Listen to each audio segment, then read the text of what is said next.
Hello, my name is Liz, Hello, my name is Gary, and and we we are are two two old old geeks geeks and and a a bus. bus.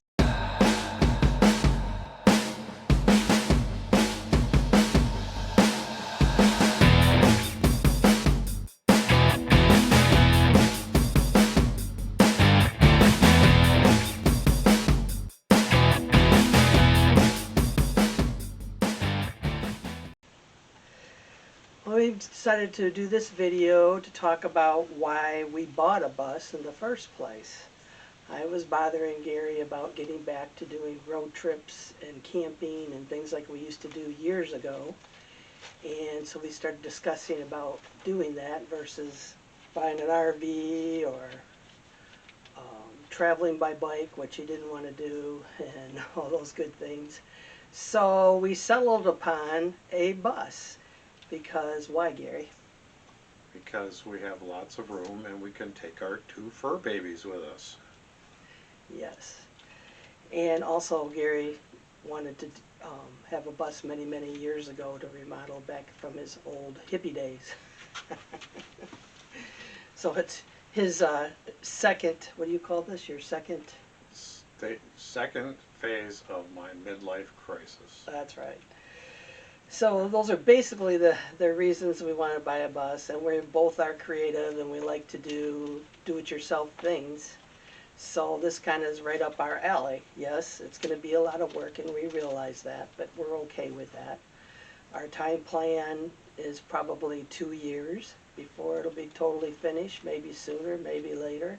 We're not going to put ourselves under that pressure as we're not quite retired yet. We're both semi-retired, I would call it, but we also have an alpaca ranch and things like that that we have to take care of and work on downsizing. So those are our goals, and we want to reuse and repurpose as much as we can. We have an old 40-foot wooden sailboat that we're going to be using some wood out of, and it's nice wood, maybe some teak and some mahogany.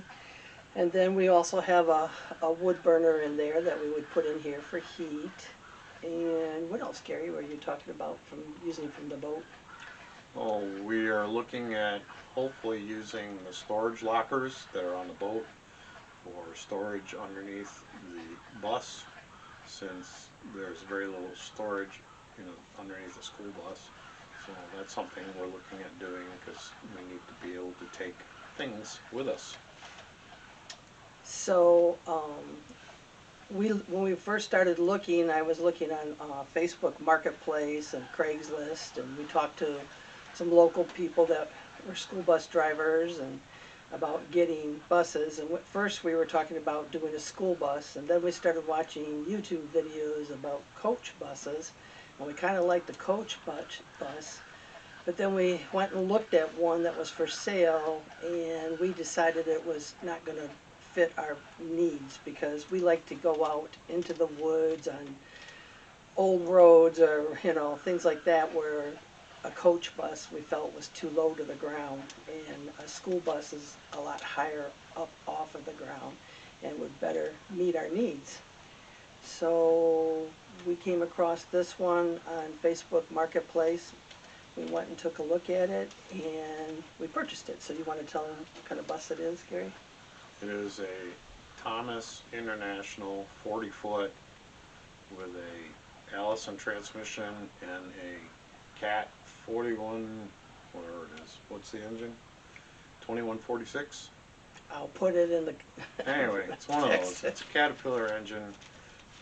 Bus has 100 and almost 70,000 miles on it. Has a little bit of surface rust here and there. The guy that we bought it from agreed for $100 to take all the seats out. Yay. So now all that we're have to do is grind off all the bolts that holds the seat posts. So that's where we're at right now. 12 down, 38 more to go.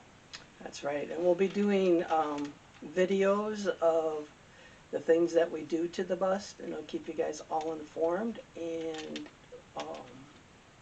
If you have any suggestions of other videos you'd like to see, just let us know. But to help us out on the channel and things like that, of course, like everybody says on YouTube, you need to subscribe and like our videos.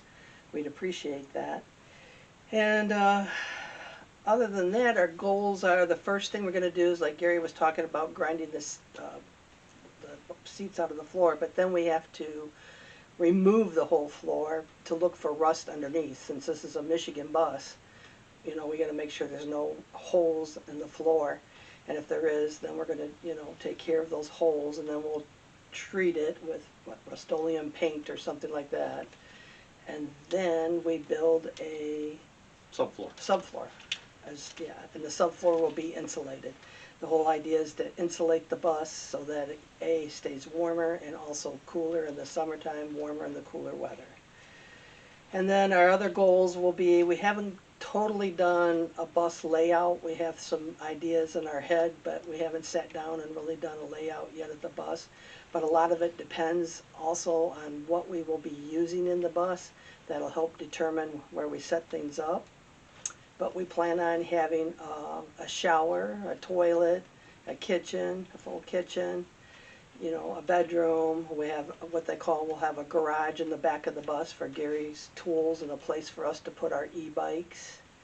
And what else? Oh, a living room area. And a dining area. And a dining area, yep. So basically it's going to be like a tiny home, we hope, in the end, when it turns out. We will be keeping all of our bus windows because we like the windows. We're not going to get rid of them. And some people in buses, they do a roof raise to give them more height. But for Gary and I, this bus height is perfectly fine. So we don't need to do a roof raise. We don't want to make it more complicated than we have to. That's right. And we're going to do a good job doing it, but we also are going to try to, you know, be efficient at doing things too. Cost-wise, we're keeping track on a spreadsheet, and when it's all said and done, we'll do an update of how much all of this cost, including the bus. And that'll be down the road. So if you could, stay tuned, and we'll be releasing this video first, and then I'm working, you have to wait, I'm new at editing long videos, so our next video will be up after this in hopefully a week's time. And depending on how our work is going and what we're working on, that'll dictate when we get videos out. But in the meantime, enjoy. And if you have any other suggestions or ideas, put them in the comments below. Thank you. Back to grinding.